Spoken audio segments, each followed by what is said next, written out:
Pinagbabayad ng bilyong utang habang ang patay kong asawa ay buhay na nagtatago sa kamalig. Habang namamatay ako sa pagod para sa aming anak, si Elara ay ginagawang alipin ng biyenan habang ang asawa ko ay nagpapakasasa sa alak sa dilim. Mabayaran mo ang utang o mamatay kayo sa gutom, ang banta ng kanyang pamilya. Ngunit sa isang iglap, nabuksan ang pinto ng lihim at bumagsak ang maskara ng kanilang kasinungalingan sa tulong ng mga awtoridad. Winakasan na ni Elara ang pagiging bulag. Oras na para sa isang malupit na pagtutuos. Kapag ang multo ng nakaraan ay naging buhay na halimaw ng kasalukuyan, sino ang susunod na mabubulok sa likod ng rehas? Ang kumukulong tubig na may kasamang sebo ay tila kumakapit sa bawat hibla ng kanyang pagkatao. Namanhid na ang mga daliri ni Elara Reyes sa walang tigil na pagkukuskos ng mga pinagkainan. Ang ingay ng mga kubyertos na nagbabanggaan at ang sigawan mula sa kusina ng karinderya ay matagal nang naging musika sa kanyang mga tainga. 5 taon. 5 taon na siyang ganito. Mula umaga hanggang sa tuluyang lumubog ang araw, nakababad ang kanyang mga kamay sa lababo. Pagkatapos nito, sasabak naman siya sa paglilinis ng sahig at mga banyo. Ang sahod ay sapat lamang para sa pang-araw-araw na pangangailangan nila ng kanyang 6 na taong gulang na anak, si Mateo.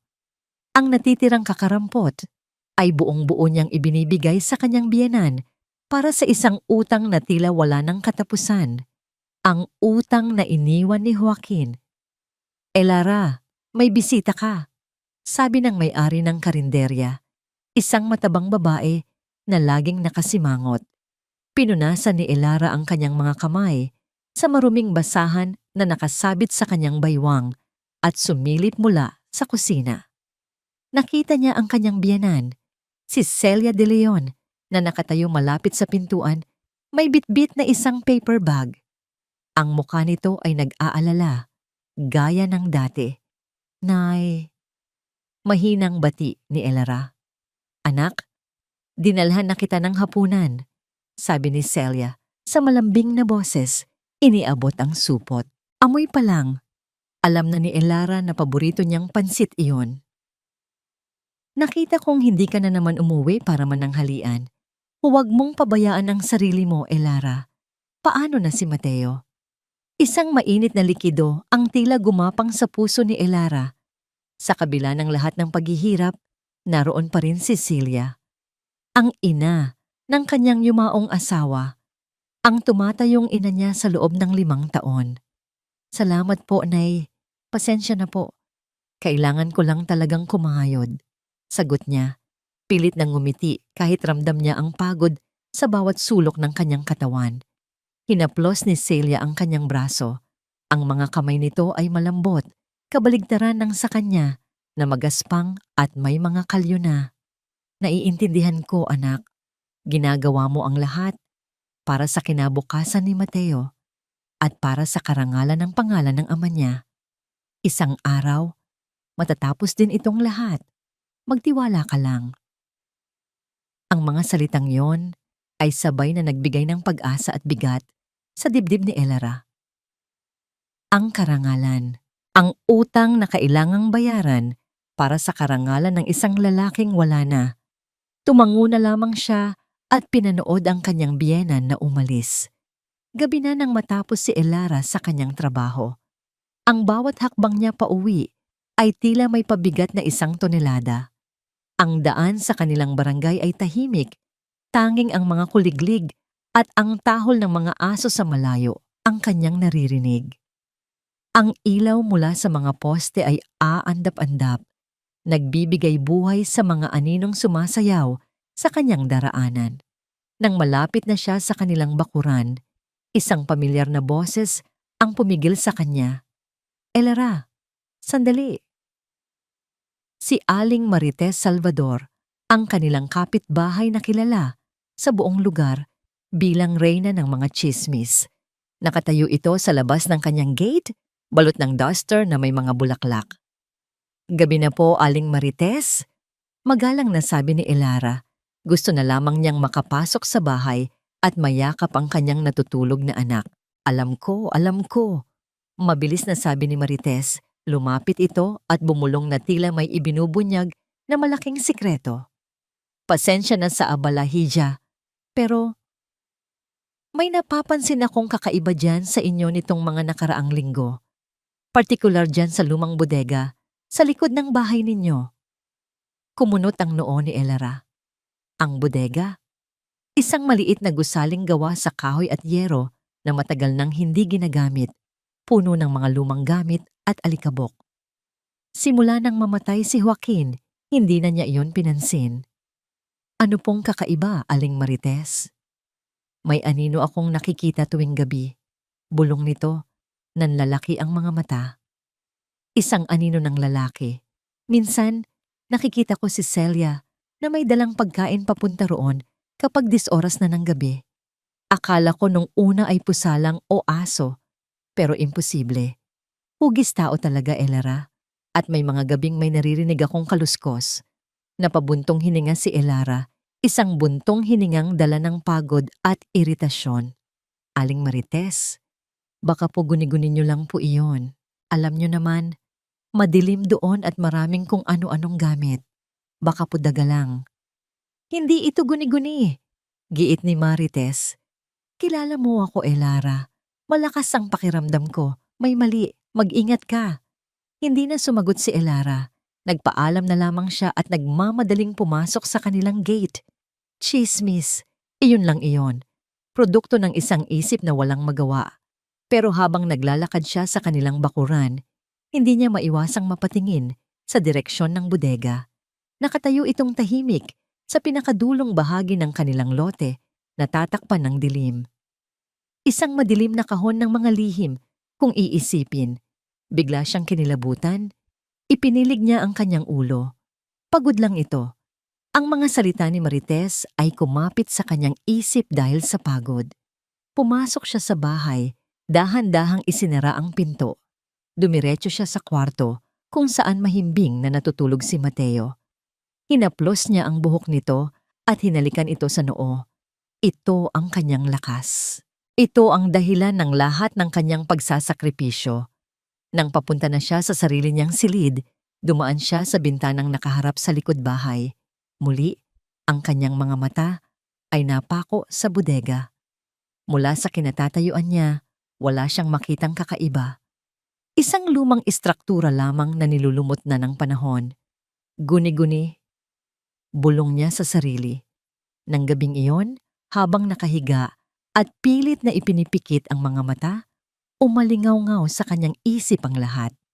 Ang mukha ni Celia, ang mga salita ni Marites, ang imahe ng madilim na bodega, at sa gitna ng katahimikan ng gabi, sa sandaling tila huminto ang pag-ikot ng mundo, may narinig siya. Isang tunog mula sa labas, sa direksyon ng likod bahay. Hindi ito kaluskos, hindi ito yabag. Ito ay isang ubo, isang tuyo at pamilyar na ubo. Isang ubo na madalas niyang marinig noon kapag naninigarilyo ang kanyang asawa. Isang ubo na hinding-hindi niya malilimutan. Ang ubo ni Joaquin. Nanigas si Elara sa kanyang higaan. Ang bawat himaymay ng kanyang kalamnan ay nanatiling alerto. Tanging ang marahan at ritmikong paghinga ni Mateo mula sa kabilang kama ang pumupunit sa nakabibinging katahimikan. Paulit-ulit na umalingaw-ngaw sa kanyang isip ang tunog na iyon. Isang ubo. Imposible, sabi ng isang bahagi ng kanyang utak. Guni-guni mo lang yon. Pagod ka lang. Namimiss mo lang siya kaya kung ano-ano na ang naririnig mo. Sinubukan niyang kumapit sa katwirang yon. 5 taon na siyang pagod. 5 taon na siyang nangungulila. Marahil ay pinaglalaruan na siya ng sarili niyang isip. Hinahanap ang isang multo sa bawat kaluskos at anino. Bumangon siya. Maingat na huwag gisingin ang anak. Lumapit siya sa isang maliit na baul na gawa sa kahoy sa paanan ng kanyang kama. Binuksan niya ito. Sa ilalim ng ilang mga lumang damit at litrato, naroon ang isang bundle ng mga sulat, tinalian ng isang kupas na pulang ribon. Ang mga sulat ni Joaquin, Kinuha niya ang mga ito at bumalik sa higaan. Sa liwanag ng munting lampshade, isa-isa niyang binuklat ang mga papel na naninilaw na sa paglipas ng panahon. Ang sulat kamay ni Joaquin ay mabilis at bahagyang nakakiling, puno ng buhay, puno ng mga pangako. Elara, mahal ko, bilangin mo man ang lahat ng bituin sa langit. Hindi pa rin ito mapapantayan ang pagmamahal ko para sa'yo. Hintayin mo ang pagbabalik ko. Bubuo tayo ng isang pamilyang hindi kayang tibagin ng kahit anong pagsubok. Basa na ang kanyang mga pisngi bago pa man niya namalayan. Ang bawat salita ay tila isang haplos at isang saksak ng sabay. Ang sakit ng pangungulila ay bumalik, sariwang-sariwa, na para bang kahapon lang nangyari ang lahat. Ipinikit niya ang kanyang mga mata at niyakap ang mga sulat. Ito ang totoong Joaquin, ang mapagmahal, ang nangangarap. Hindi ang isang multo na umuubo sa dilim. Pilit niyang pinaniwala ang sarili na ang alaala na lamang niya ang natitira at yun ang dapat niyang panghawakan. Kinabukasan, sinubukan ni Elara na maging normal ang lahat. Ngunit habang nag-aalmusal sila, ramdam niya ang titig sa kanya ng kanyang mga biyenan. Malalim yata ang iniisip mo, Elara. Puna ni Celia habang nilalagyan ng sinangag ang plato ni Mateo. Ang boses nito ay puno ng pag-aalala, ngunit may kung anong kislap sa mga mata nito na hindi niya mawari. Pagod lang po sa trabaho, Nay, sagot ni Elara. Umiiwas ng tingin. Naiintindihan namin. Sabat naman ng kanyang biyena na lalaki, si Rodrigo, na bihirang magsalita. Pero kailangan mong lakasan ang iyong katawan. Medyo malaki pa ang kailangan nating habulin sa utang ni Joaquin. Para itong isang malamig na tubig na ibinuhos sa kanya. Biglang nawala ang init ng kape na kanyang hinihigop. Tungkol po dyan, Tay, naisip ko lang po. Maaari ko po bang makita ang mga kasulatan ng utang? Baka po may paraan para makausap natin ang pinagkakautangan para mabigyan tayo ng palugit. Biglang nagbago ang anyo ni Rodrigo.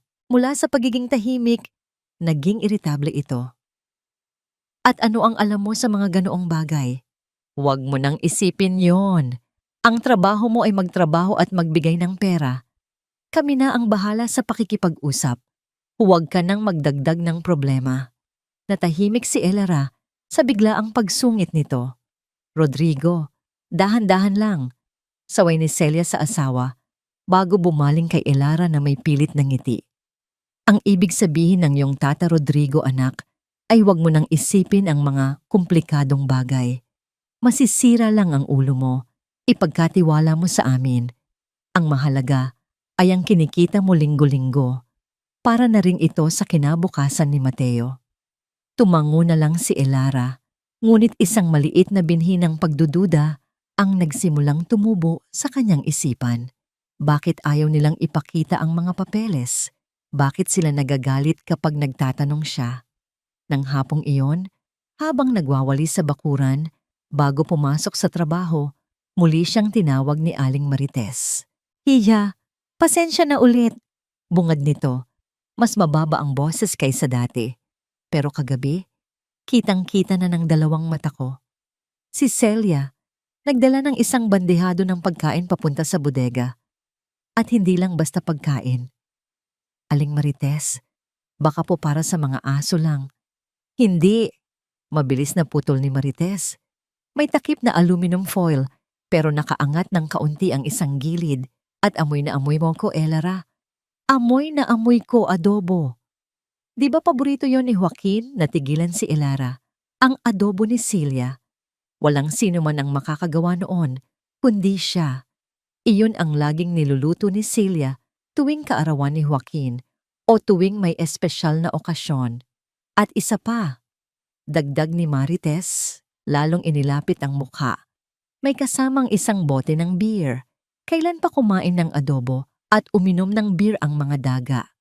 Nabitawan ni Elara ang walis. Ang tunog ng pagbagsak nito sa sementadong sahig ay tila kasing lakas ng kabog sa kanyang dibdib. Ang ubo. ang anino, ang adobo. Hindi na ito maaring maging isang pagkakataon lamang. Salamat po, Aling Marites, sabi niya, at walang lingon-likod na pumasok sa loob ng bahay. Hindi siya pumasok sa trabaho ng gabing iyon. Nagdahilan siyang masama ang kanyang pakiramdam. Ang totoo, ang kanyang isip ay tumatakbo ng mas mabilis kaysa dati. Kailangan niya ng pruweba. Isang pruwebang hindi maitatanggi. At naalala niya, ang kapitbahay nilang si Mang Romy, isang seaman, ay nagpakabit ng CCTV sa labas ng bahay nito para sa seguridad. At ang isa sa mga kamera nito ay nakatutok mismo sa eskinita, sa gilid ng kanilang lote. Ang eskinita, kung saan nakaharap ang tagong pinto ng bodega. Nanginginig ang mga kamay na kumatok siya sa bahay ni Mang Romy. Ang asawa nito, si Aling Nena, ang nagbukas ng pinto. Elara, napasugod ka. May problema ba? Nag-aalalang tanong nito. Pilit na ngumiti si Elara, sinisikap na itago ang panginginig ng kanyang boses. Naku no, pasensya na po sa abala, Aling Nena. Itatanong ko lang po sana, nawawala po kasi yung isa naming alagang manok. Baka po sakaling nahagip ng CCTV ninyo kung saan na napunta. Isang palusot na kasing babaw ng kanyang pag-asa, pero ito lang ang naisip niya. Ay, ganun ba? Halika, pasok ka. Anyaya ni Aling Nena, hindi naman nagduda. Tamang-tama at nanonood ng TV si Romy. Tingnan natin. Pinapasok siya sa maliit na sala. Naroon si Mang Romy, nakaupo sa harap ng telebisyon na katabi ng isang maliit na monitor na nagpapakita ng 4 na magkakaibang anggulo mula sa mga kamera. Ang isa sa mga kahon sa screen ay pamilyar sa kanya. Ang eskinita, sa itim at puting kulay, malabo at pixelated. Dumadagundong ang kanyang dibdib habang ipinapaliwanag niya ulit ang kanyang sadya. Mabait si Mang Romy at pumayag agad. Kailan pa ba nawala? Tanong nito. Hawak na ang mouse ng computer. Kagabi po yata. Mabilis na sagot ni Elara. Mga hating gabi po siguro? Baka po may gumapang na aso o pusa. Sige, tingnan natin. I-click ni Mang Romy ang huamyan ng eskinita para palakihin ito. Sinimulan niyang i-rewind ang recording. Ang oras sa itaas ng screen ay mabilis na umuurong. 10 p.m., 9 p.m. Bumibilis ang paghinga ni Elara. Tila bawat segundong lumilipas ay isang suntok sa kanyang dibdib. Sandali, sabi ni Mang Romy. Itinigil ang pag-rewind sa bandang 11:45 p.m. Panoorin natin mula rito. Sa una, walang galaw. Tanging ang mga dahon ng isang gumamelang gumagalaw sa hangin. Pagkatapos, bumukas ang pinto ng bodega. Si Elara ay napahawak ng mahigpit sa braso ng Silya. Lumabas ang isang babae. Kahit malabo ang kuha, kilalang kilala ni Elara ang tindig at ang duster na suot nito. Si Silya, may dala itong bandehado. Nagpalingalinga ito sa paligid bago mabilis na pumasok ulit sa loob. Totoo ang sinabi ni Marites. Ayan, baka yang biyanan mo. Nakita niya, sabi ni Mang Romy. Opo, baka nga po. Halos pabulong na sagot ni Elara. Hindi inaalis ang tingin sa screen. Pinatakbo ulit ni Mang Romy ang video. Lumipas ang ilang minuto. 20, 30, walang nangyayari. Nagsimula na ng isipin ni Elara na baka hanggang doon na lang iyon. Baka nga guni-guni lang niya ang ubo. Baka sobra lang siyang nag-iisip. Mukhang wala na yata, Elara. Baka sa kabilang kalsada dumaan yung manok mo. Sabi ni Mang Romy, akmang ibabalik na sa live view. Sandali po. Pigil ni Elara, halos mapasigaw. Pakiantay lang po. Kahit mga ilang minuto pa. Nagkibit balikat si Mang Romy at naghintay. At doon, sa oras na 12:28 a.m., muling bumukas ang pinto ng bodega. Pero hindi na si Celia ang lumabas. Isang lalaki. Nakatayo ito sa may pintuan, nakatalikod sa kamera. Tila nag-iinat. Nakasuot ito ng sando at shorts. Pamilyar ang hubog ng kanyang likod. Pamilyar ang paraan ng pagkakatayo nito. Malamig na pawis ang nagsimulang tumulo sa noo ni Elara.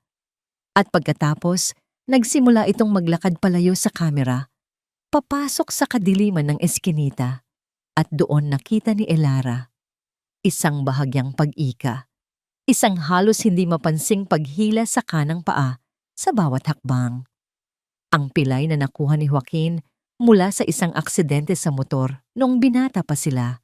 Ang pilay na kaya niyang kilalanin kahit sa pinakamadilim na gabi, kahit sa pinakamalabo na imahe. Ang mundo ni Elara ay huminto. Ang ingay ng telebisyon, ang pag-ubo ni Mang Romy, ang pag-ikot ng electric fan sa sulok. Lahat ay naglaho. Tanging ang imahe ng lalaking iyon na papalayo, humihila ng isang paa, ang nanatili. Ang kanyang puso, na kanina'y dumadagundong, ay tila biglang tumigil sa pagtibok. Ang mundo ni Elara ay huminto. Ang ingay ng telebisyon, ang pag-ubo ni Mang Romy, ang pag-ikot ng electric fan sa sulok. Lahat ay naglaho. Tanging ang imahe ng lalaking iyon na papalayo, humihila ng isang paa, ang nanatili sa kanyang paningin. Isang multo na gawa sa itim at puting pixel, ngunit sapat na para wasakin ang pundasyon ng kanyang buong pagkatao. Elara, Hija, ayos ka lang? Ang boses ni Aling Nena ang nagpabalik sa kanya sa realidad. Doon niya napansin na nakatayo na pala siya. Ang mga daliri niya ay nakakapit ng mahigpit sa likod ng silya, ang mga kuko'y bumaon sa lumang upholstery. Ano? Opo, halos hindi marinig na sagot niya. Wala po yata dyan yung manok. Sasalamat po ng marami sa abala. Mang Romy, Aling Nena, kailangan ko na pong umuwi. Hindi na niya hinintay ang kanilang sagot. Tila may sariling isip ang kanyang mga paa na nagmamadaling lumabas ng bahay. Hindi niya naramdaman ang lamig ng hangin ng gabi o ang mga maliliit na batong tumutusok sa kanyang mga tsinelas. Ang tanging nararamdaman niya ay isang nakapapasong lamig na gumagapang mula sa kanyang sikmura, kumakalat sa kanyang mga ugat, hanggang sa manlamig ang dulo ng kanyang mga daliri. Habang naglalakad pa uwi, isang malinaw na alaala ang biglang sumalakay sa kanyang isipan. Ang araw ng libing. Mabigat ang amoy ng mga puting bulaklak sa loob ng kapilya. Nakasuot siya ng itim na bestida na nangangati sa balat. Kalong-kalong niya ang isang taong gulang pa lamang na si Mateo na walang kamalay-malay sa lahat. Nakakapit sa braso niya si Celia, humahagulgol, bumubulong ng mga salitang aliw na para sa kanya ay walang kahulugan. "Huwag kang mag-alala, anak," sabi ni Celia sa gitna ng mga hikbi. "Hindi ka namin pababayaan. Pamilya tayo. Sasamahan ka naming harapin ang lahat ng iniwan ni Joaquin." Ang sarado at puting kabaong. Ang mukha ni Joaquin na hindi na niya nasilayan sa huling pagkakataon dahil sa masamang itsura nito matapos ang aksidente ayon sa kanila. Ang mga pangako ni Joaquin na nakasulat sa mga liham. Bubuo tayo ng isang pamilyang hindi kayang tibagin ng kahit anong pagsubok, ay naging abo kasama ng kanyang mga pangarap. Ngayon, ang alaalang iyon ay hindi nalarawan ng kalungkutan. Isa na itong malagim na komedya, isang teatro ng kasinungalingan.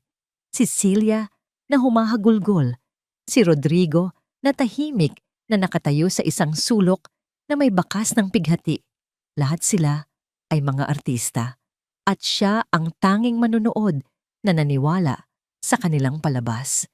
Pagpasok niya sa gate, nakita niya ang bahay nila. Hindi na ito isang tahanan, isa na itong kulungan. At ang mga biyenan niya? Nadatnan niya silang dalawa sa sala, nanonood ng telebisyon. Napalingon si Celia nang marinig siyang pumasok. Ang nangiti nito, na dati nagbibigay sa kanya ng kapanatagan, ngayon ay tila isang nangisi ng demonyo. "Oh, Elara, nakabalik ka na pala. Nahanap mo ba yung manok?" Tanong ni Celia sa parehong malambing na boses. Tumingin si Elara sa mukha ng babaeng tinuring niyang pangalawang ina. Nakita niya ngayon ang mga guhit ng kasinungalingan sa paligid ng mga mata nito. Tumingin siya kay Rodrigo na sumulyap lang sa kanya bago ibinalik ang tingin sa TV. Ang kanyang katahimikan ay hindi na tanda ng pagiging seryoso. Ito'y katahimikan ng isang kasabwat. Paano sila nakakatulog sa gabi? Paano nila kayang tingnan siya sa mata araw-araw habang alam nilang ang bawat patak ng pawis niya, ang bawat kalyo sa kanyang kamay ay napupunta sa pagtatago ng isang buhay na lalaki? Hindi po. Maikling sagot ni Elara. Ang boses niya'y walang emosyon. Baka po nakain na ng aso. Dumiretso siya sa kanyang silid. Ayaw na niyang makita pa ang kanilang mga muka.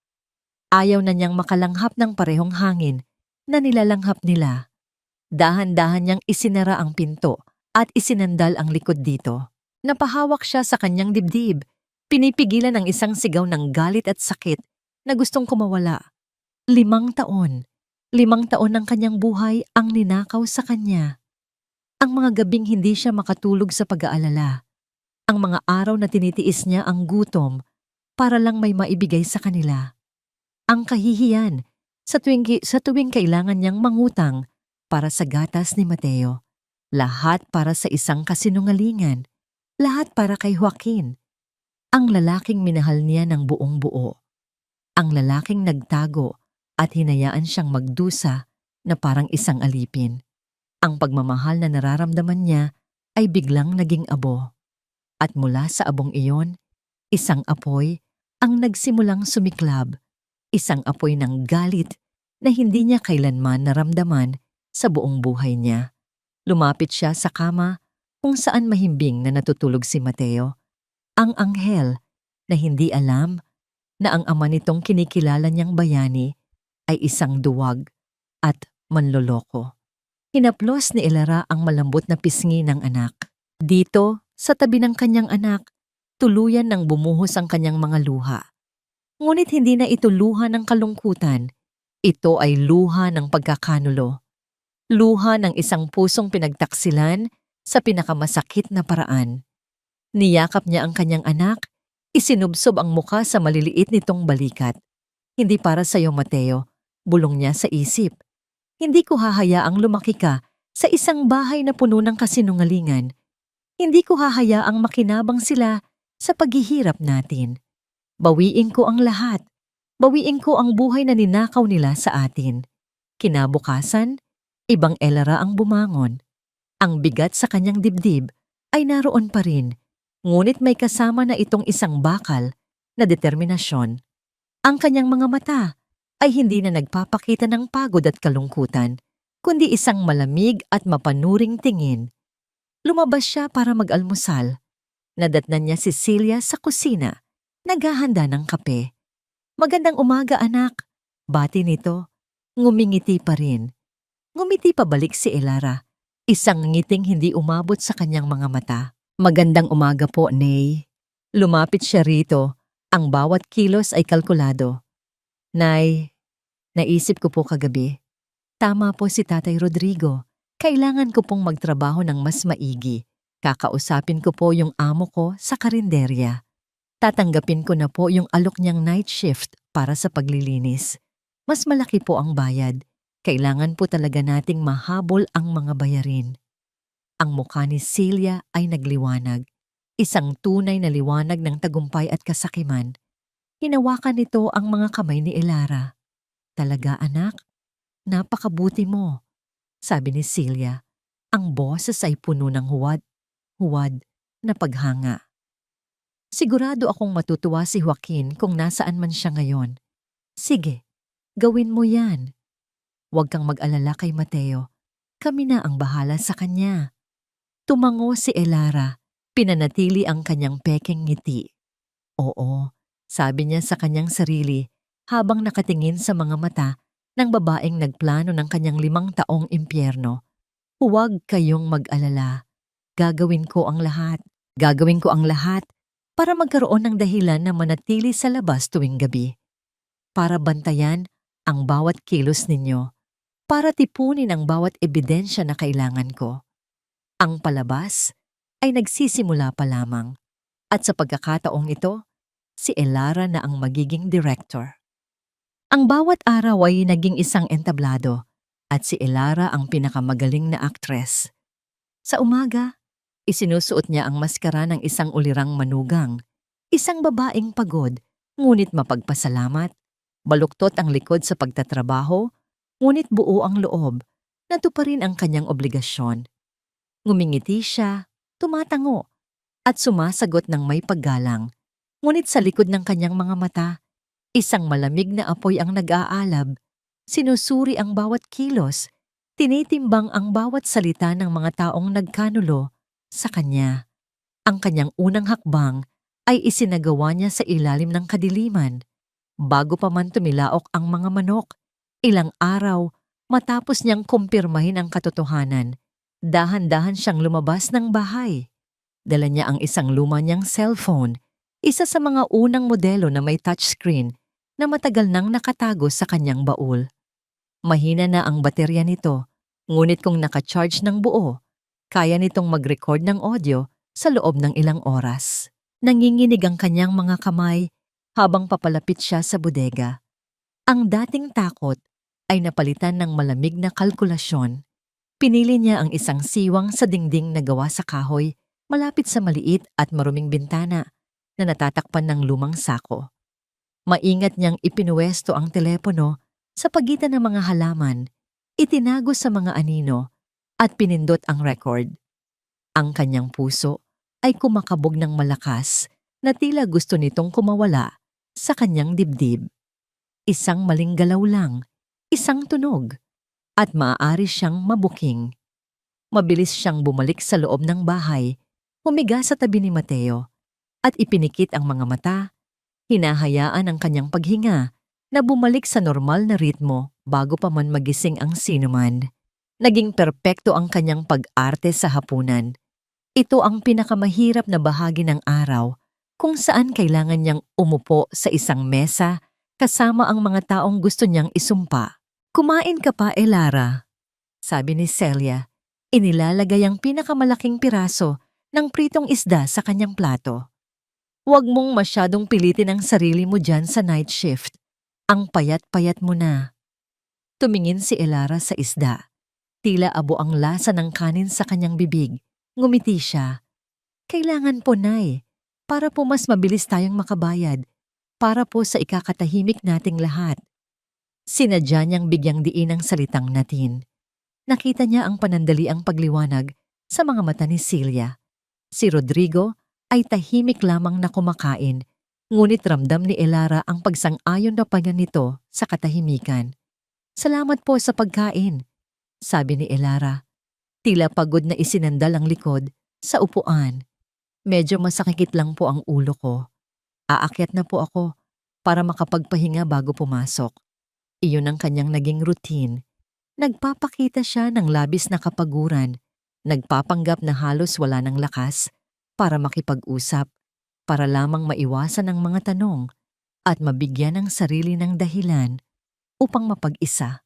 Kinailangan niyang maghintay ng 2 araw bago niya nakuha ang pagkakataong bawiin ang telepono. Nagdahilan siyang magtatapon ng basura sa likod bahay sa oras na alam niyang abala ang lahat sa panonood ng teleserye.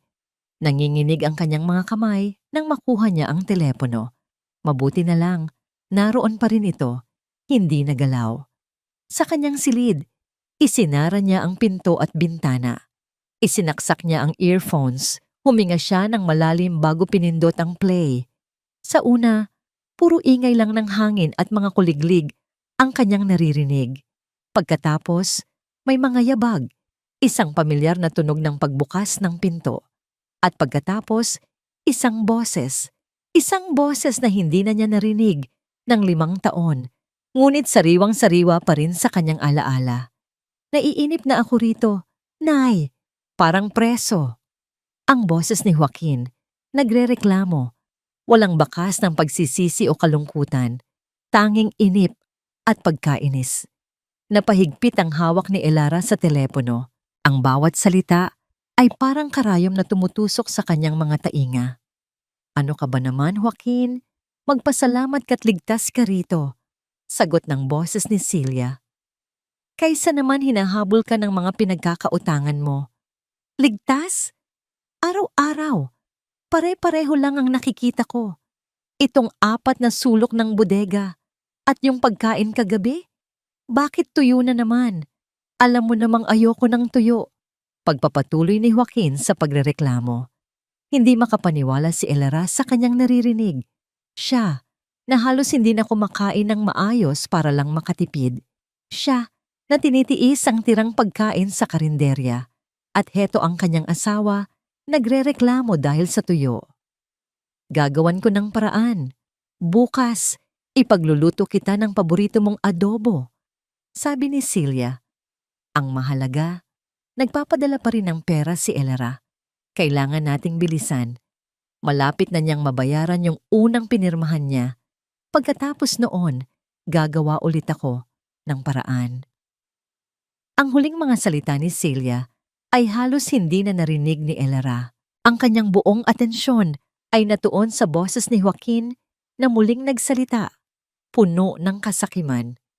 Kailangan ko ng bagong cellphone. Nay, at bigyan niyo ako ng dagdag na pera. Boring dito. Kailangan ko ng libangan. Napatigil si Elara sa paghinga. Ang lalaking pinaghirapan niya. Ang dahilan kung bakit butot balat na siya ay hindi lang nagtatago. Nagpapasarap ito. Namumuhay na parang isang hari sa kanyang maliit na kaharian. Habang siya ang aliping nagtatrabaho para sa lahat ng kanyang luho. At doon, sa gitna ng mahinang audio recording, narinig ni Elara ang mga salitang tuluyang gumimbal sa kanyang mundo at nagkumpirma sa lahat ng kanyang kinatatakutan. Ang malambing at mapag-arugang boses ni Celia na nagsasabi ng pinakamasakit na katotohanan, "Magtiis ka muna, anak. Kapag nabayaran na ni Elara ang lahat, malaya ka na." Ang mga salita ni Celia mula sa recording ay tila isang laso na dahan-dahang kumakalat sa buong sistema ni Elara. Magtiis ka muna, anak. Kapag nabayaran na ni Elara ang lahat, malaya ka na. Hindi lang pala siya kasabwat, siya ang taga-aliw, siya ang taga-kumbinsi, at ang buong pag-iral ni Elara sa nakalipas na 5 taon ay nakasalalay sa isang malaking kapag. Hindi na sapat ang audio recording. Alam niyang kailangan niya ng isang bagay na mas matibay, isang bagay na pisikal, isang bagay na may pirma, ang kasunduan sa utang. Ang problema, alam niyang nasa ilalim ito ng kapangyarihan ni Rodrigo. Ang kanyang biyenang lalaki ay isang taong strikto at metikuloso sa kanyang mga gamit. Ang maliit na silid sa ibaba na nagsisilbing opisina nito ay laging nakalock. Doon nakatago ang lahat ng importanteng papeles ng pamilya. Imposible itong pasukin. Ngunit ang salitang imposible ay nawala na sa bokabularyo ni Elara. Napalitan na ito ng determinasyon. Nag-isip siya ng plano. Sa loob ng 1 linggo, maaga siyang umuuwi mula sa kanyang night shift. Palaging nagrereklamo ng pananakit ng likod o ulo. Ipinakita niyang unti-unti nang bumibigay ang kanyang katawan. Magpahinga ka na lang kaya muna, anak. Nag-aalalang sabi ni Celia isang gabi. Hindi po pwede, Nay, sagot ni Elara habang hinihilot ang kanyang sentido. Sayang po ang kikitain. 1 gabi lang po akong hihingi ng pahinga, bukas ng gabi, para lang po makabawi ng tulog. Iyon ang pain, at kinagat ito ni Celia. Ang kasakiman nito, ang naging kahinaan nito. Pumayag ito, basta't babawi si Elara sa mga susunod na araw. Nang sumapit ang gabing iyon, nagkulong si Elara sa kanyang silid kasama si Mateo. Hinintay niyang marinig ang pag-akyat ng kanyang mga biyenan sa kanilang silid sa itaas. Hinintay niyang marinig ang paghilik ni Rodrigo, isang tunog na dati kinaiinisan niya ngunit ngayoy musika sa kanyang mga tainga. Sa dahan-dahang kilos, bumaba siya. Ang bawat baitang ng hagdanan ay tila umuungol, at bawat ungol ay nagpapatindig sa kanyang mga balahibo. Ang buong bahay ay balot sa dilim, tanging ang liwanag ng buwan mula sa bintana ang nagsisilbing gabay niya. Nakarating siya sa tapat ng pinto ng opisina ni Rodrigo. Nakalock, gaya ng inaasahan. Ngunit sa loob ng isang linggong pagmamasid, napansin niya ang isang ritual na laging ginagawa ng matanda. Bago pumasok, palagi nitong kinukuha ang isang lumang libro ng almanac mula sa bookshelf sa tabi ng pinto. Nanginginig ang mga kamay na kinuha ni Elara ang libro. May isang susi na nakasingit sa pagitan ng mga pahina nito. Maliit at kinakalawang. Huminga siya ng malalim bago maingat na ipinasok ang susi sa seradura. Isang marahang pag-ikot, isang mahinang click, at bumukas ang pinto. Ang amoy ng lumang papel at alikabok ang sumalubong sa kanya. Isinara niya ang pinto sa kanyang likuran at ginamit ang ilaw ng kanyang cellphone para makita ang daan. Ang silid ay maliit at masikip, puno ng mga kahon at isang lumang mesa na gawa sa nara. Sinimulan niyang buksan ang mga drawer. Puro mga lumang resibo, mga titulo ng lupa, mga birth certificate, walang anumang papel ng utang. Pinagpawisan siya ng malamig. Baka naman wala rito, baka naman nasa bangko. Pero kung galing sa bangko, bakit kailangang itago? Napansin niya ang isang maliit na bakal na kahon sa ilalim ng mesa. Nakalock din. Halos mawalan na siya ng pag-asa nang subukan niya ang parehong susi. Muli isang click. Bumukas ito. Naroon sa loob ang isang folder. Nang buksan niya ito, bumungad sa kanya ang mga dokumento. Nakasulat sa itaas ang loan agreement. Ngunit ang pangalan ng nagpautang ay hindi isang bangko. Ito ay Santillan Lending Services. Kilala ang pangalang iyon sa kanilang bayan. Kilala bilang pugad ng mga 5-6, mga loan shark na nagpapataw ng interes na nakakalula. At ang halaga, mas malaki pa sa sinabi sa kanya. Ngunit hindi iyon ang pinakagumulantang sa kanya. Sa ilalim ng mga loan agreement, may nakatagong mga papel, mga betting slip, mga resibo mula sa sabungan, mga listahan ng talo sa mga laro ng baraha na may pangalan ni Joaquin sa itaas. Doon na gumuho ang lahat. Ang utang na binabayaran niya ng kanyang dugo at pawis. Hindi ito utang mula sa isang naluging negosyo. Ito ay utang sa sugal. Ang karangalan na pinoprotektahan niya ay karangalan ng isang sugarol. Ang kahihiyan ay binalot sa isang magandang kasinungalingan at ipinasa sa kanya para akuin. Naramdaman niya ang isang matinding pandidiri. Pandidiri para kay Joaquin, para sa pamilya nito, para sa sarili niya, sa pagiging napakatanga. Mabilis niyang kinuha ang kanyang cellphone at isa-isang kinunan ng litrato ang bawat pahina, ang bawat dokumento. Bawat pag-click ng kamera ay tila isang pagtibok ng kanyang puso. Nasa kalagitnaan siya ng pagkuha ng litrato sa huling pahina nang makarinig siya ng kalabog mula sa itaas, sinundan ng mga yabag. Papababa. Si Rodrigo. Nagpanik si Elara. Wala siyang mapagtaguan. Mabilis niyang ibinalik ang mga papel sa folder, isinara ang kahon, at itinulak ito pabalik sa ilalim ng mesa. Walang oras para i-lock. Tumakbo siya sa likod ng makapal at lumang kurtina sa bintana. Pinigil ang kanyang paghinga at ipinikit ang mga mata. Bumukas ang pinto ng opisina. Ang liwanag mula sa pasilyo ay tumama sa sahig. Nakita ni Elara ang anino ni Rodrigo at pagkatapos ay ang kanyang mga paa na pumasok sa silid. Huminto ito. Akala ko nandito ko iniwan ang salamin ko. Bulong nito sa sarili, halatang naiinis. Narinig ni Elara ang pagbukas at pagsara ng mga drawers sa mesa. Ang bawat tunog ay parang isang malakas na dagundong sa kanyang tainga. Panay ang dasal niya na sana'y huwag nitong mapansin ang bakal na kahon, na sana'y huwag nitong mapansin ang kahit anong pagbabago. Ilang segundo na, tila isang kawalang hangganang lumipas. Pagkatapos, narinig niya ang mga yabag na papalabas at ang pagsara ng pinto. Narinig niya itong umakyat muli ng hagdan. Naghintay pa si Elara ng isang buong minuto bago siya naglakas loob na gumalaw. Nanginginig ang buo niyang katawan. Muntik na. Mabilis niyang nilak ang kahon at ang pinto. Ibinalik ang susi sa libro at walang ingay na umakyat pabalik sa kanyang silid. Nang makahiga na siya sa kama, ligtas sa dilim, tiningnan niya ang mga litrato sa kanyang telepono. Nilakihan niya ang isang sulat kamay sa gilid ng isa sa mga betting slip. Hindi ito sulat kamay ni Joaquin. Ito ay pamilyar, formal. Ang sulat kamay ng isang matandang babae. Isang maikling tala. Kailangang magawa ng paraan. Ang anak ko ang pinakamahalaga. Ang sulat kamay ni Celia. At sa sandaling iyon, naunawaan ni Elara. Hindi lang kasabwat si Celia. Hindi lang siya taga-aliw. Siya ang utak sa likod ng lahat. Ang sulat kamay ni Celia ay tila isang tatak na nakapaso sa isipan ni Elara. Hindi na ito isang simpleng kwento ng panloloko ng isang asawa at pagkonsinti ng mga magulang.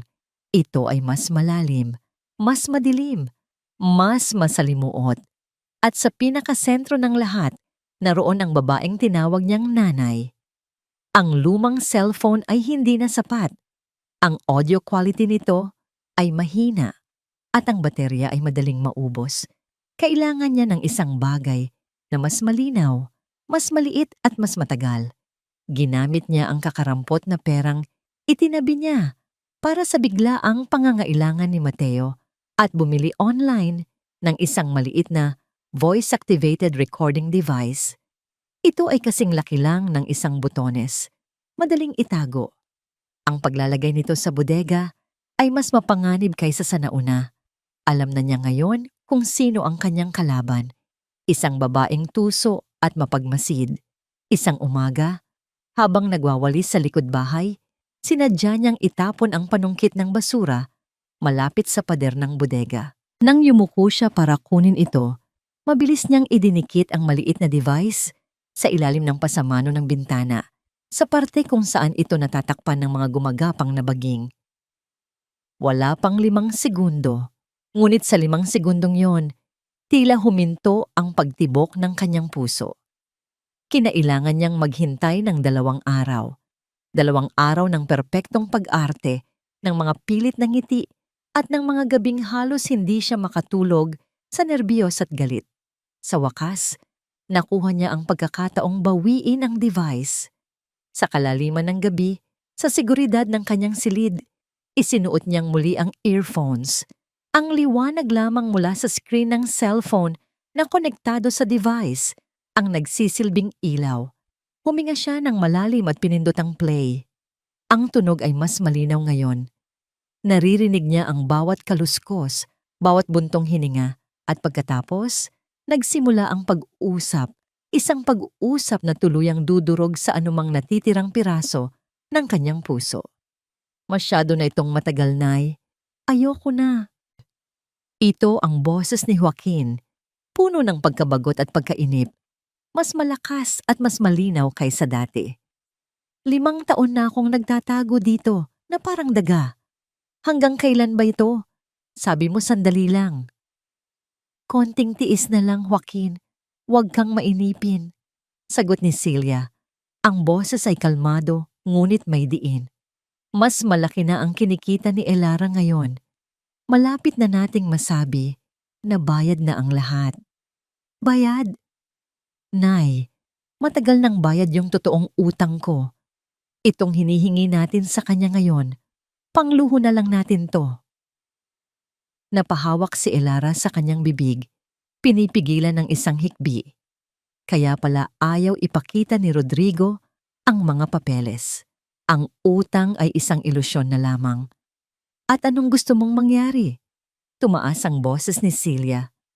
Bumalik ka sa labas at magpakulong? O mas masahol pa, hanapin ka ng mga tauhan ni Santillan at gawin kang halimbawa? Yan ba ang gusto mo para sa sarili mo? Hindi. Pero, hindi ko naman sinabing patayin ako. Sigaw ni Joaquin. Ang plano ko lang noon ay magtago. Magtago hanggang sa makalimutan na nila ang utang ko. Ikaw ang nag-isip ng lahat ng kabaliwang ito. Isang malamig na katahimikan ang bumalot sa recording. At pagkatapos, nagsalita si Celia. Ang boses niya ay bumaba, naging malamig na parang yelo, at puno ng isang kapangyarihang Hindi pa naririnig ni Elara kailanman. Oo, ako nga. Pag-amin nito. Ako ang nag-isip ng lahat ng ito para sa'yo dahil duwag ka. Dahil wala kang ibang alam gawin kundi tumakbo. Ano ang gagawin mo ha, Joaquin? Magtatago habang buhay? Kakain ng tira-tira? Hindi ko papayagan yan. Hindi ko hahayaang magdusa ang nag-iisa kong anak. Naramdaman ni Elara na tila may kung anong umaakyat sa kanyang lalamunan. Ang babaeng nag-aalaga sa kanya, ang babaeng nagdadala sa kanya ng pagkain, ang babaeng yumayakap sa kanya kapag umiiyak siya. Siya pala ang arkitekto ng kanyang impyerno.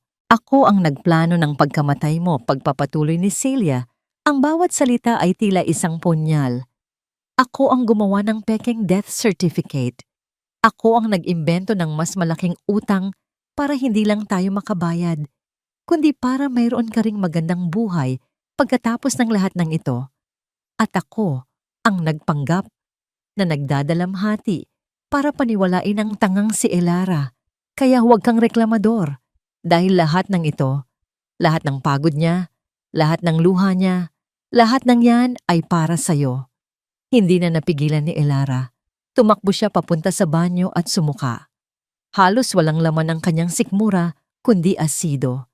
Nanginginig siyang napasandal sa pader. Ang earphones ay nakasabit pa rin sa kanyang mga tainga.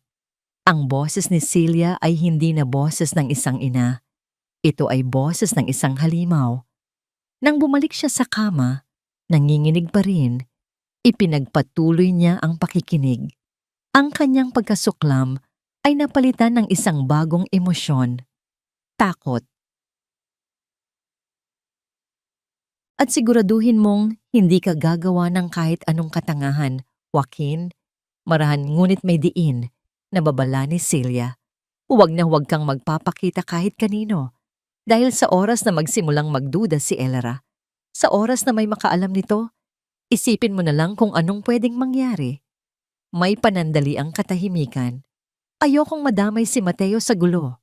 Pagtatapos ni Celia, ang pangalan ng kanyang anak, ang pangalan ng kanyang inosenteng anak, binanggit sa gitna ng kanilang maruming plano. Hindi ito isang simpleng babala para kay Joaquin. Ito ay isang banta. Isang mensaheng nakatago sa pagitan ng mga salita. Isang mensaheng malinaw na naintindihan ni Elara. Kung malalaman niya, kung sisisrain niya ang kanilang plano, si Mateo ang magiging kapalit. Napahawak si Elara sa kanyang puso. Ang silid ay tila umikot. Ang pakiramdam ng pagiging biktima ay biglang nawala. Napalitan ito ng pakiramdam ng isang hayop na nasukol sa isang kulungan at ang anak nito ay nasa labas, abot kamay ng mga mangangaso. Ang laban na ito ay hindi na lang para sa pera o para sa katarungan. Ito ay para sa buhay ng kanyang anak. Ang banta sa buhay ni Mateo ay nagbago ng lahat. Ang galit na nag-aalab sa dibdib ni Elara ay nabalutan ng isang nagyeyelong takot. Bawat tingin ni Celia, bawat paghaplos nito sa ulo ni Mateo, bawat pag-aalok nito ng pagkain, lahat ay may kasamang bagong kahulugan. Hindi na ito pagpapanggap ng isang mapagmahal na lola. Ito na ang banayad na pagpapaalala ng isang taong may hawak ng alas. Ang bahay na dating kulungan lamang ay naging isang hawla na may nakatagong mga patibong. Ang bawat salita ay kailangan niyang timbangin. Ang bawat kilos ay kailangan niyang pag-isipan. Isang maling hakbang at maaaring si Mateo ang mapahamak. Nagbago ang kanyang diskarte. Mula sa pagiging tiktik na naghahanap ng ebidensya, naging isa siyang inang desperadong protektahan ang kanyang anak. Ang mga litrato at audio recording sa kanyang cellphone ay naging isang bomba na anumang oras ay maaaring sumabog. Kailangan niyang mailabas ang mga ito. Kailangan niya ng tulong. Naalala niya si Ana, ang kanyang matalik na kaibigan noong high school na ngayon, ay nagtatrabaho bilang isang paralegal sa isang maliit na law firm sa kabilang bayan. Si Ana lang ang maaari niyang pagkatiwalaan. Isang hapon, habang naglalaro si Mateo sa sala At nanonood naman ng TV si Celia, nagpaalam si Elara na bibili lang ng gamot para sa kanyang pananakit ng ulo. Sasama ako. Mabilis na alok ni Celia, tumatayo na mula sa sopa. Naku, Nay, wag na po. Pigil ni Elara. Sinisikap na panatilihing kalmado ang kanyang boses. Saglit lang po ako sa butika sa kanto.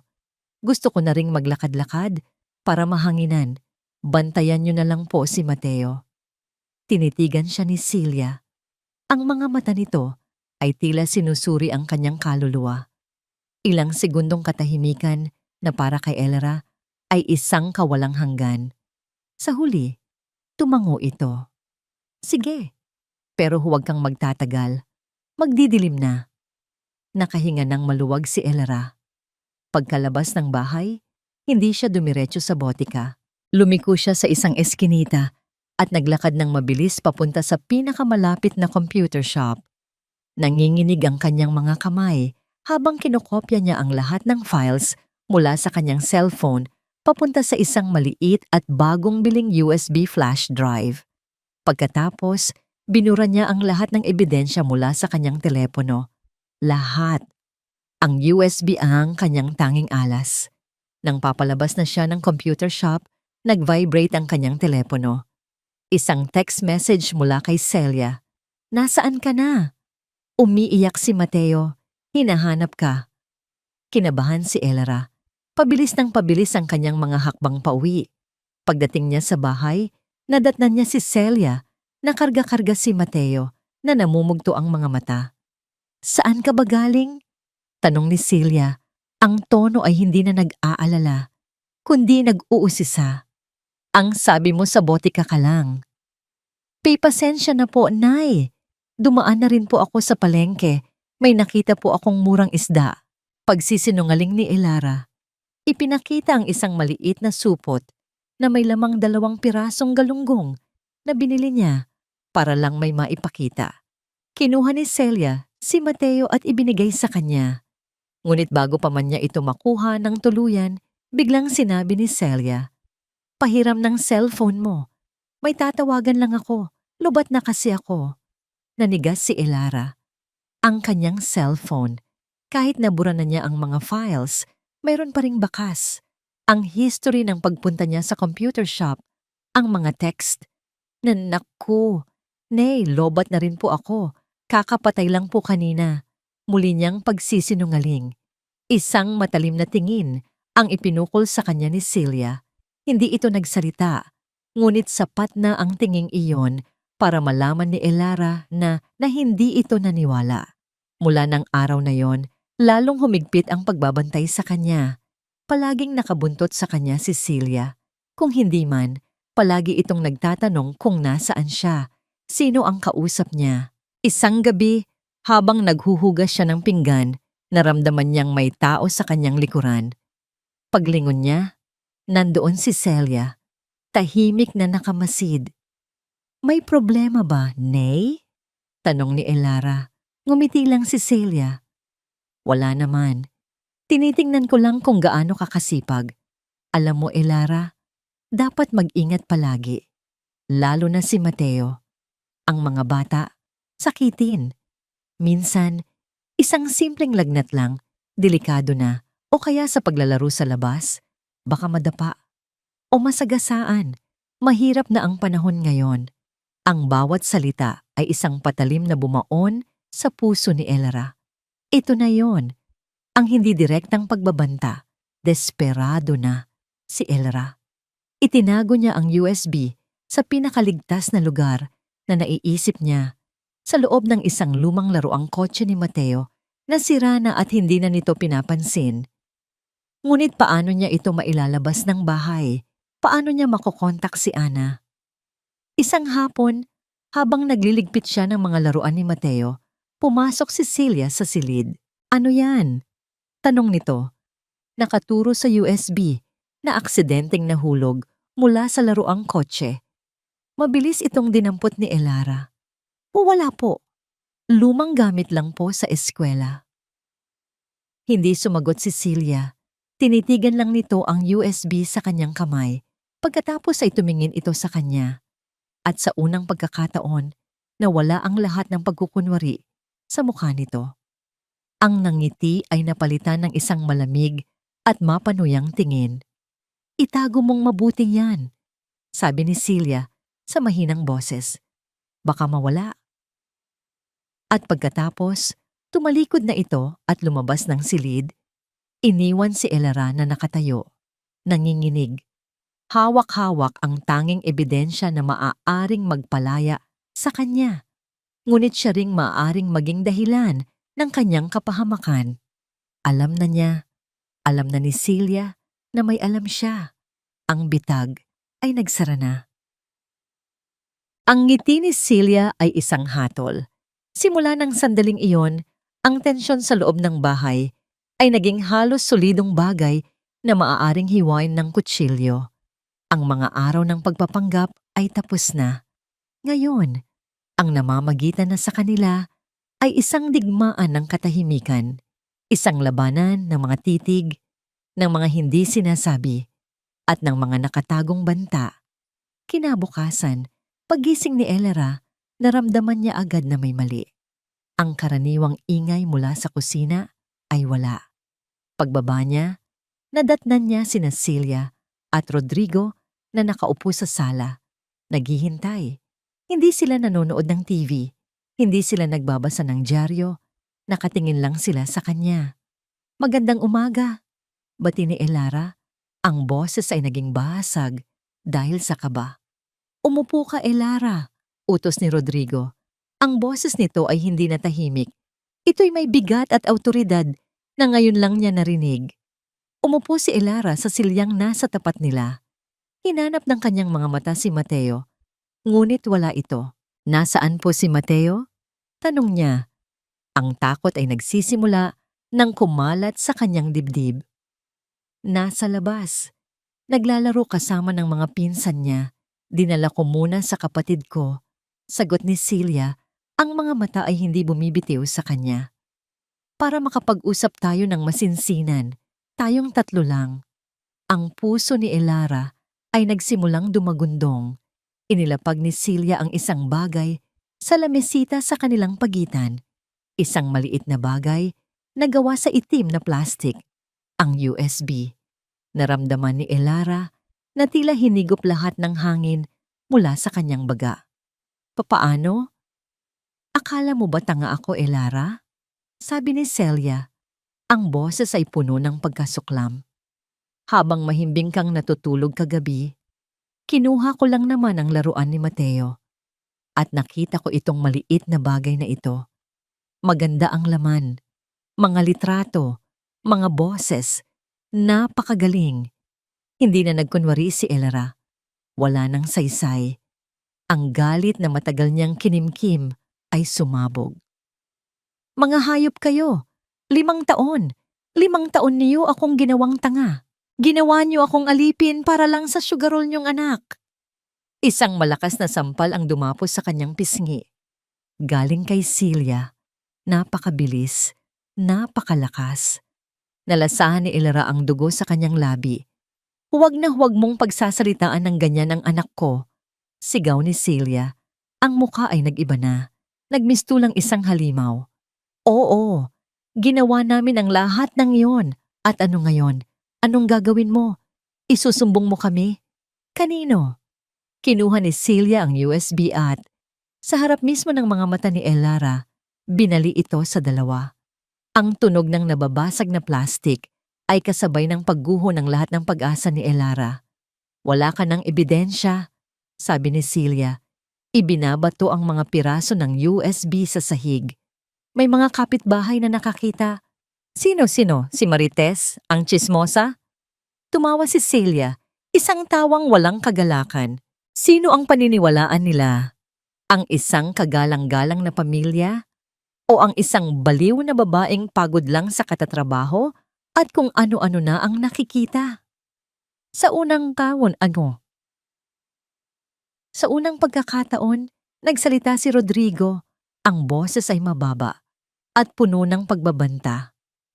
"Tapos na ang pagpapanggap, Elara. Alam na namin na alam mo na. At alam mo na rin ngayon na alam namin. Kaya heto ang pagpipilian mo. Mananatili ka rito, magtatrabaho, at ititikom mo ang bibig mo. Huminto ito. Tinitigan siya ng diretso sa mata. O mawawala si Mateo. Hindi niyo magagawa yan. Sigaw ni Elara. Ang luha ay bumubuhos na sa kanyang mga mata. Anak ko siya. At apo namin siya. Ganti ni Celia. Madali lang gumawa ng kwento. Sasabihin naming isa kang masamang ina. Pabaya. Laging wala. At kami, ang mapagmahal na mga lola at lolo, ang kukuha sa kanya para sa kanyang kapakanan. Maniwala ka sa akin, Elara. Marami kaming pera ngayon dahil sa'yo. Kayang-kaya naming kumuha ng pinakamagaling na abogado. Ang bawat salita ay parang suntok sa kanyang sikmura. Tama sila. Sino siya para labanan sila? Isang hamak na tagahugas ng pinggan laban sa isang pamilyang marunong magplano, marunong magsinungaling, at handang gawin ang lahat. Hindi. Pakiusap niya. Ang kanyang galit ay napalitan ng ganap na desperasyon. Parang awa niyo na.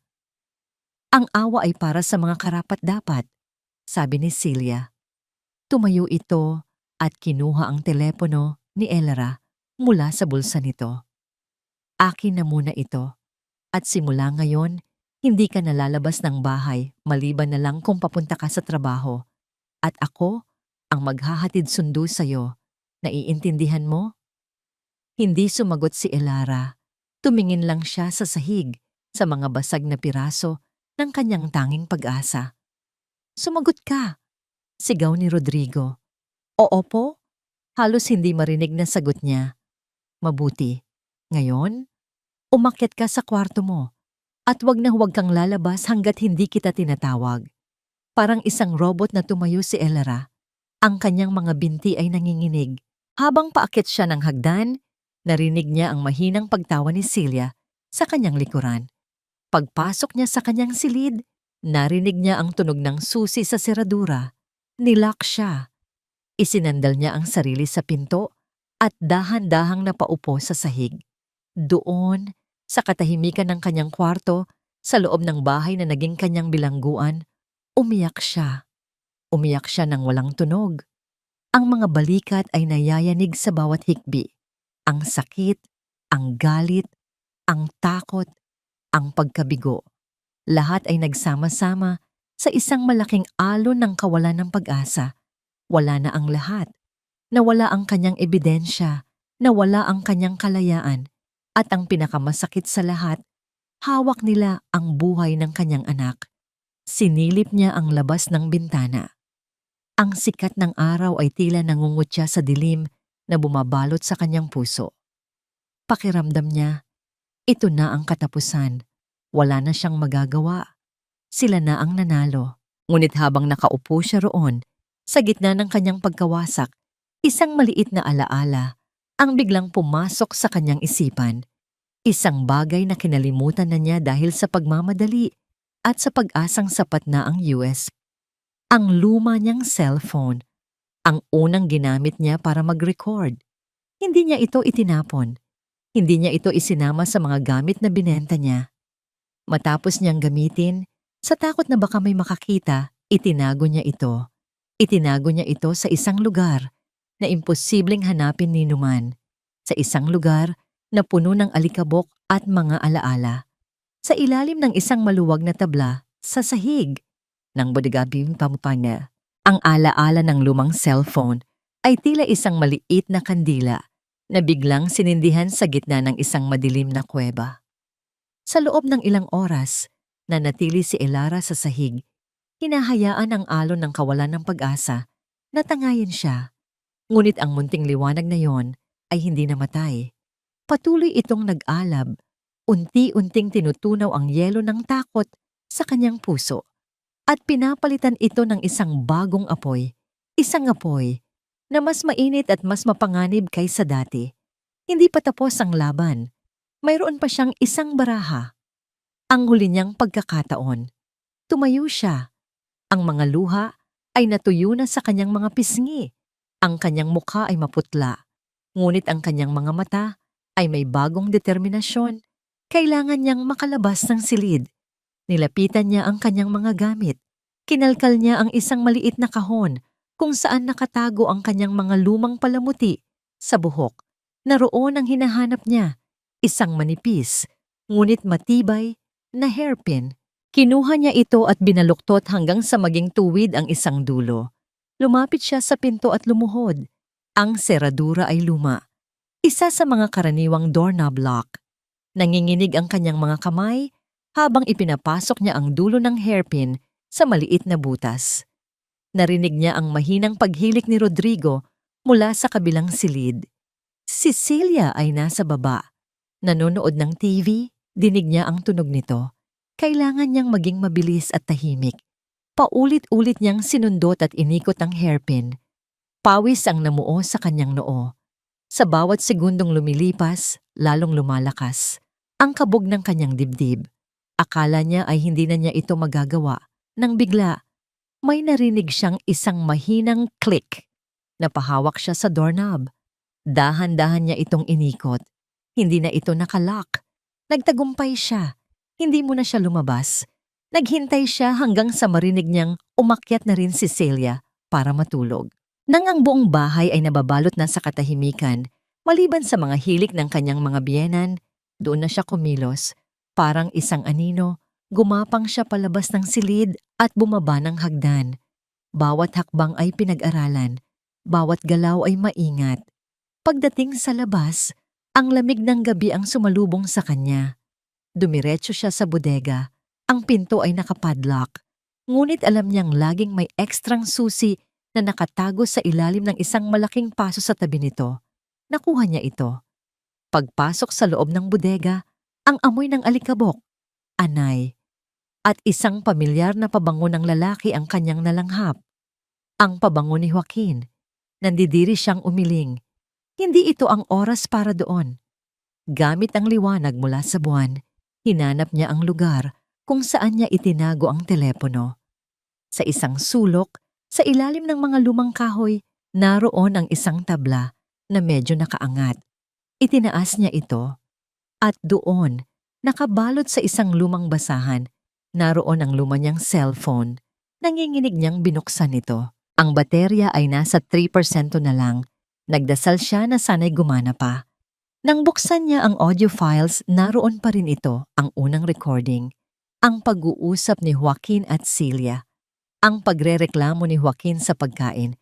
Ang mga salita ni Celia na magtiis ka muna anak. Hindi ito kasing linaw ng ebidensya sa USB. Wala rito ang pag-amin ni Celia na siya ang utak. Ngunit naririto ang boses ni Joaquin. Isang patunay na buhay siya. At iyon, sa ngayon, ay sapat na. Kailangan niyang makalabas. Kailangan niya ng tulong. Pero kanino? Hindi niya maaring tawagan ng pulis. Sasabihin lang nilang, away pamilya ito. Kailangan niya ng isang taong malapit. Isang taong makikinig. Si Aling Marites. Mabilis siyang lumabas ng bodega, nilock ito at ibinalik ang susi. Dumiretso siya sa bakod na naghihiwalay sa kanilang lote at sa lote ni Aling Marites. Kumuha siya ng isang maliit na bato at ibinalot ito sa isang piraso ng papel na kinuha niya mula sa bulsa. Isang lumang resibo. Ginamit niya ang uling mula sa isang paso para magsulat ng isang salita. Tulong. Itinapon niya ito sa yero ng bubong ng kusina ni Aling Marites. 1 beses, 2 beses. Sa ikatlong pagbato, narinig niya ang pagbukas ng bintana. Nakita niya ang ulo ni Aling Marites na sumilip. Sino yan? Ako po, bulong ni Elara. Si Elara. Diyos ko, Elara, anong ginagawa mo dyan? Akala ko'y magnanakaw. Aling Marites, parang awa niyo na po, tulungan niyo ako. Pakiusap ni Elara. Ang boses ay nanginginig. Wala na po akong ibang malalapitan. Nakita ni Marites ang desperasyon sa mukha ni Elara. Ang pagiging tsismosa nito ay napalitan ng tunay na pag-aalala. Anong nangyari? Halika, umakyat ka rito sa bakod. Sa tulong ni Marites, nakaakyat si Elara sa bakod. Pagkababa niya sa kabilang lote, doon na siya tuluyang napahagulgol. Ikinuwento niya ang lahat, mula sa simula hanggang sa paglak sa kanya sa silid. Hindi makapaniwala si Marites, ngunit nakita niya ang katotohanan sa mga mata ni Elara. Walang hiya sila, sabi ni Marites, nanggigigil. Kailangan nating tumawag ng pulis. Hindi po pwede, sabi ni Elara. Itatanggi lang nila ang lahat. At si Mateo, hawak po nila si Mateo. Kailangan natin ng plano. Isang patibong. Tinitigan ni Elara si Marites. At kailangan ko po ang tulong ninyo. Ilang minuto silang nag-usap ng pabulong sa ilalim ng puno ng bayabas. Binuo nila ang isang mapanganib, ngunit tanging paraan na naiisip nila. Bago bumalik si Elara, ibinigay niya ang lumang cellphone kay Marites. Itago niyo po ito. At bukas ng gabi, gawin niyo po ang pinag-usapan natin. Nakaakyat muli si Elara sa bakod at nakabalik sa kanyang silid nang hindi napapansin. Humiga siya sa kama at ipinikit ang mga mata. Ang takot ay naroon pa rin. Ngunit ngayon, may kasama na itong pag-asa. Kinabukasan, binuksan ni Celia ang pinto ng kanyang silid. Ang mukha nito ay nagpapahayag ng tagumpay. Oras na para magtrabaho, sabi nito. Tumingin si Elara sa kanya. Ang kanyang mukha ay puno ng pagkatalo. Ang kanyang mga mata ay namumugto. Ang kanyang buong anyo ay sumisigaw ng pagsuko. Hindi na po ako papasok sa trabaho, Nay, sabi niya. Ang boses ay basag. Suko na po ako. Nagulat si Celia. Gawin niyo na po ang gusto niyo. Pagpapatuloy ni Elara, umiiyak. Ibibigay ko na po sa inyo ang lahat. Mayroon po akong kaunting ipon sa bangko na hindi nyo alam. 10,000 piso. Huli na po yun. Kunin nyo na po. Basta't wag nyo lang pong sasaktan si Mateo. Ang mukha ni Celia ay dahan-dahang nagkaroon ng isang ngiti. Isang sakim at matagumpay na ngiti. Mabuti naman at natauhan ka. Mamayang gabi po, sabi ni Elara. Pagkakuha ko ng pera sa ATM, ibibigay ko po sa inyo, sa harap ninyong lahat, para matapos na ito. Ang sala ay naging isang teatro ng kasakiman.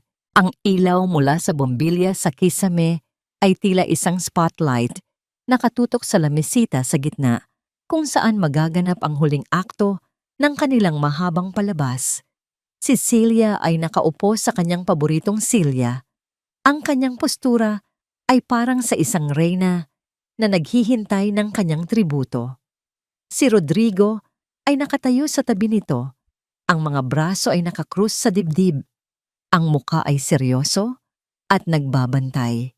Pumasok si Elara mula sa kusina. Ang bawat hakbang niya ay mabigat. Tila may kadenang nakakabit sa kanyang mga paa. Ang kanyang muka ay blangko. Ang kanyang mga mata ay mapupungay. Perpektong larawan ng isang taong sumuko na sa laban. Sa kanyang kamay, may hawak siyang isang kayumangging sobre. Nakuha ko na, sabi niya sa mahinang boses, iniiwasan ang kanilang mga tingin. Nandito na ang pera. Mabuti, sabi ni Celia, may ngiti sa kanyang mga labi. Ipakita mo sa amin. Dahan-dahang lumapit si Elara sa lamesita. Ngunit bago pa niya mailapag ang sobre, huminto siya. Pero gusto ko siyang makita, sabi ni Elara, tumitingin sa dilim sa likod ng kanyang mga biyenan. Gusto kong marinig mula sa kanya na kapag ibinigay ko ito, titigilan niyo na kami ni Mateo. Nagkatinginan sina Celia at Rodrigo. Tila nag-usap sila gamit lang ang mga mata. Sa huli, tumango si Celia. Sige, para matapos na talaga ito. Sumenya si Celia sa madilim na pasilyo na patungo sa likod bahay. Ilang sandali pa, isang anino ang nabuo mula sa kadiliman. Lumabas ito sa liwanag. Si Joaquin. Mas mataba siya ngayon. Ang kanyang balat ay mas maputi, hindi nasisikatan ng araw. Ang kanyang buhok ay medyo mahaba. Ngunit siya pa rin iyon. Ang parehong mukha na minahal ni Elara. Ang parehong mga matang pinagkatiwalaan niya. Sa unang pagkakataon, sa loob ng 5 taon, nagkaharap sila. Ang mga mata ni Joaquin ay umiiwas, puno ng pagkailang at hiya. Ngunit nakita rin ni Elara ang kislap ng kasakiman nang mapatingin ito sa sobrang hawak niya. Elara, bati nito, ang boses ay paos. Hindi sumagot si Elara. Tinitigan niya lang ito. Ang sakit na naramdaman niya ay napalitan ng isang malamig na pandidiri. Ito ang lalaking sinayang niya ng 5 taon ng kanyang buhay. Ibigay mo na ang pera, Elara. Sabi ni Joaquin, iniaabot ang kamay. At pangako, pagkatapos nito. Pagkatapos nito ano? Putol ni Elara. Ang boses ay biglang nagkaroon ng lakas. Malaya ka na. At kami ni Mateo magpapatuloy sa pagiging alipin ninyo. Nagulat si Joaquin sa biglaang pagbabago ng tono ni Elara. Maging sina Celia at Rodrigo ay napakunot ang noo. Ano ang sinasabi mo? Tanong ni Celia, nawawala na ang ngiti. Akala ko ba'y tapos na ang usapan? Oo, tapos na nga, sabi ni Elara. At sa unang pagkakataon, ngumiti siya. Isang matapang at puno ng kahulugang na ngiti. Inilapag niya ang sobre sa mesa. Lahat ng pinaghirapan ko para sa inyo. Kinuha ni Celia ang sobre. Ang kasakiman ay bumalik sa kanyang mukha. Binuksan niya ito. Ngunit ang laman ay hindi pera. Ang laman ay mga pinutol-putol na papel ng dyaryo. Ano ang kalokohan ito? Sigaw ni Celia, inihagis ang mga papel sa sahig. At sa sandaling iyon, ang katahimikan ng gabi ay binasag ng malakas na tunog ng sirena ng sasakyan ng pulis, papalapit at papalakas.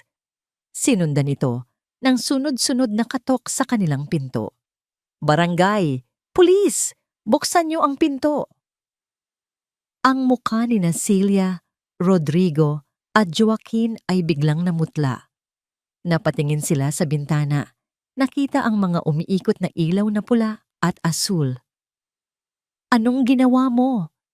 Galit na tanong ni Rodrigo kay Elara, ngunit hindi na sumagot si Elara.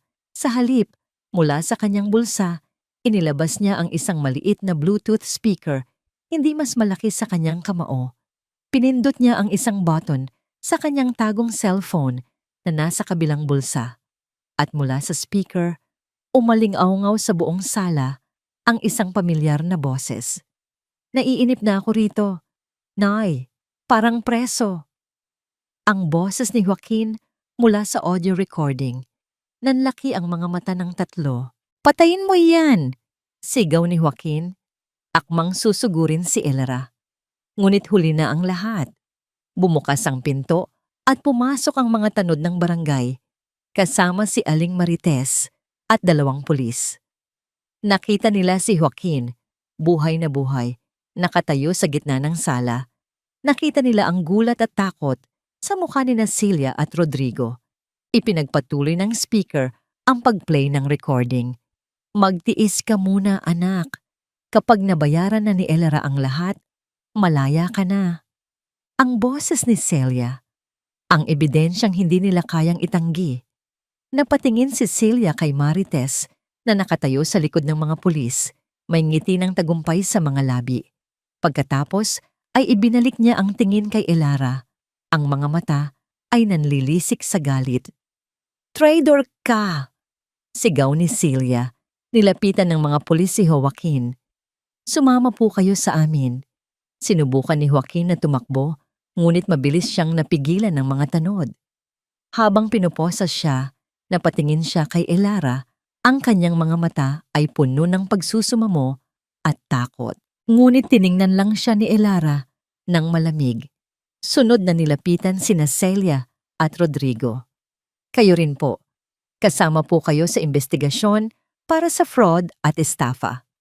Habang kinakabitan ng posas, si Celia ay hindi tumigil sa pagmumura at pagbabanta kay Elara. Si Rodrigo naman ay napayuko na lamang.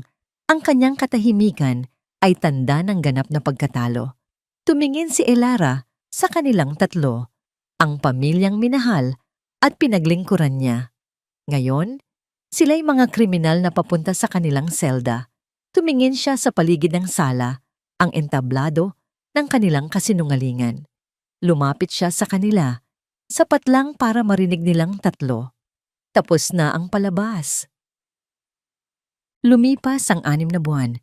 Ang dating maingay na bahay ng mga De Leon ay nababalot na ngayon sa katahimikan. Ang mga tsismis sa kanilang barangay ay unti-unti na ring humupa, napalitan ng mga bagong kwento. Ngunit para kay Elara, ang mga pagbabago ay higit pa sa katahimikan at pagkawala ng mga bulong-bulungan. Ang mga ito ay malalim at personal. Ang araw ng huling pagdinig sa korte ay isang maaliwalas na umaga ng Martes. Nakaupo si Elara sa loob ng korte, katabi si Aling Marites na hindi siya iniwan mula pa noong gabing iyon. Sa kabilang panig ng silid, nakita niya sina Joaquin, Celia at Rodrigo. Ibang-iba na ang kanilang mga itsura. Ang dating kumpiyansa at pagmamataas ay napalitan ng pamumutla at pagkabalisa. Dahil sa bigat ng mga ebidensya, ang audio recording, ang testimonya ni Elara at ni Marites, at ang mga dokumento ng utang sa sugal na narecover ng mga pulis, hindi na nakapalag ang pamilya De Leon. Hinatulan sila ng pagkabilanggo para sa mga kasong estafa, large-scale fraud at serious illegal detention. Habang inilalabas sila ng korte, nagtama ang kanilang mga mata. Ang mga mata ni Joaquin ay puno ng pagsisisi at paghingi ng tawad. Ang mga mata ni Rodrigo ay blanko. At ang mga mata ni Celia, puno pa rin ng galit na hindi namatay, isang pangako ng paghihiganti na alam ni Elara ay hindi na kailanman mangyayari. Ngunit wala nang naramdamang takot si Elara. Wala na ring galit. Tanging isang malawak na pakiramdam ng kapayapaan. Paglabas nila ng korte, sinalubong sila ng sikat ng araw. Ipinikit ni Elara ang kanyang mga mata at dinama ang init nito sa kanyang mukha. Sa unang pagkakataon sa loob ng napakatagal na panahon, naramdaman niyang malaya siya. Hindi lang malaya mula sa isang kasinungalingan, kundi malaya mula sa bigat ng nakaraan. Ano na ang plano mo ngayon, Hija? Tanong ni Aling Marites, hinawakan ng kanyang kamay. Ngumiti si Elara, isang tunay na ngiti na umabot hanggang sa kanyang mga mata. Magsisimula po ulit. At iyon nga ang ginawa niya. Ibinenta niya ang bahay at lupa na sa ilalim ng batas ay napunta sa kanya bilang kabayaran sa lahat ng perang ninakaw sa kanya. Kumuha siya ng isang maliit na apartment sa kabilang bayan, malayo sa mga alaala ng Batangas, isang lugar na simple, tahimik at kanila lang ni Mateo. Ang natirang pera ay ginamit niya para magtayo ng isang maliit na karinderya. Hindi ito malaki, ngunit malinis at laging puno ng amoy ng masasarap na lutong bahay. Ang mga kamay na dati nagkalyo sa kakuhugas ng pinggan para sa iba, ngayon ay abala sa paghahanda ng pagkain para sa kanyang sariling negosyo. Isang hapon, habang nagpupunas siya ng mesa, pumasok si Mateo, tumatakbo mula sa kalapit na eskwelahan. Ang kanyang pisngi ay mamula-mula at ang kanyang mga mata ay nagniningning. Mama, may star po ako sa spelling. Masayang sabi nito. Iwinawagayway ang isang papel. Yumuko si Elara at niyakap ng mahigpit ang kanyang anak. Ang galing-galing naman ng anak ko. Habang yakap niya si Mateo, napatingin siya sa paligid ng kanyang munting karinderya. Ang mga customer na kumakain at nagtatawanan, ang tunog ng mga sandok at tinidor, ang amoy ng bagong saing na kanin. Ito ang buhay na ipinaglaban niya. Isang buhay na simple, totoo, at puno ng pagmamahal. Hindi na niya kailanman binanggit kay Mateo ang tungkol sa tunay na nangyari sa ama nito. Para sa kanya, mas mahalagang lumaki ang kanyang anak na may pusong walang bigat at walang galit. Balang araw, kapag handa na ito, sasabihin niya ang katotohanan. Ngunit hindi ngayon. Tumingin siya sa labas ng bintana. Ang araw ay unti-unti nang lumulubog, nag-iiwan ng kulay kahel at rosas na mga guhit sa kalangitan. Isang liwayway na baliktad, isang pagtatapos na siya ring simula. Alam niyang hindi magiging madali ang lahat. May mga peklat pa rin sa kanyang puso na marahil ay hindi na mawawala. Ngunit sa tuwing titingnan niya si Mateo, sa tuwing maririnig niya ang tawa nito, alam niyang kaya niyang harapin ang lahat. Hindi na niya kailangan ang mga sulat na walang sagot o ang mga pangakong napako. Ang tanging kailangan niya ay narito, sa kanyang mga bisig, ang kanyang lakas, ang kanyang pag-asa, ang kanyang kalayaan. At sa paglubog ng araw, sa loob ng kanyang munting karinderya, sa piling ng kanyang anak, tuluyan ng ngumiti si Elara. Isang nangiti ng isang babaeng nasaktan, lumaban, at sa wakas ay naghilom. Sa pagtatapos ng kwento ni Elara, malinaw na hindi lamang ito isang pagsisiwalat ng isang nakakagimbal na lihim, kundi isang patunay ng lakas ng isang ina na handang harapin ang lahat para sa kapakanan ng kanyang anak. Mula sa pagiging isang biyudang lubog sa utang at pang-aapi ng pamilya ng asawa, unti-unti niyang natutunang gamitin ang talino at tapang upang ilantad ang katotohanang matagal nang itinago.